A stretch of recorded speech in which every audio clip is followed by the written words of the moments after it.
कराची में university road पर पानी की पाइपलाइन फटने से सड़क पर पानी जमा हो गया है। गाड़ी और पैदल चलने वालों को शदीद मुश्किलात का सामना है। तफसीलात बता रहे हैं हमारे नुमाइंदे शहबाज खान। जी शहबाज, आगाह कीजिएगा। जी बिल्कुल, यूनिवर्सिटी रोड पर बीआरटी तरक्याती काम के दौरान वाटर बोर्ड की मीठे पानी की लाइन फट गई है, जिसकी वजह से हसन स्क्वायर से नीपा चौरंगी जाने वाले जो शारा है उस पर पानी की बड़ी मिकदार जो है वो जमा हो गई, जिसकी वजह से ट्रैफिक का शदीद दबाव और ट्रैफिक जाम की सूरत हाल भी देखने में आ रही है।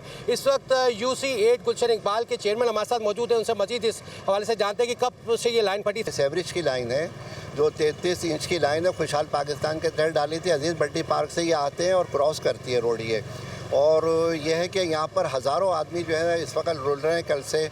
कल हमने वाटर बोर्ड से रब्ता किया तो उनसे हमने एक नाले के अंदर डाइवर्ट तो कर दिया इस लाइन को 33 इंच की, और उसके बावजूद पानी इतना जमा है कि अगर वो डाइवर्ट नहीं करते तो पूरा इलाके के अंदर घुस जाता पानी। जी बिल्कुल, पानी की लाइन जो टूटी है उसके बाद वाटर एंड सीवरेज बोर्ड ने लाइन को तो बंद कर दिया है, लेकिन जो यूनिवर्सिटी रोड पर इस वक्त पानी जमा है उसकी निकासी के लिए ताहाल कोई इंतजाम नहीं किया गया। इलाका मकीन उन्होंने मुतालबा किया है कि फौरी तौर पर वाटर एंड सीवरेज बोर्ड जो है इस वाक़े का नोटिस लेते हुए पानी की निकासी का इंतजाम करे ताकि आवाम को जो है वो इस मुश्किल से निकाला जा सके। जी।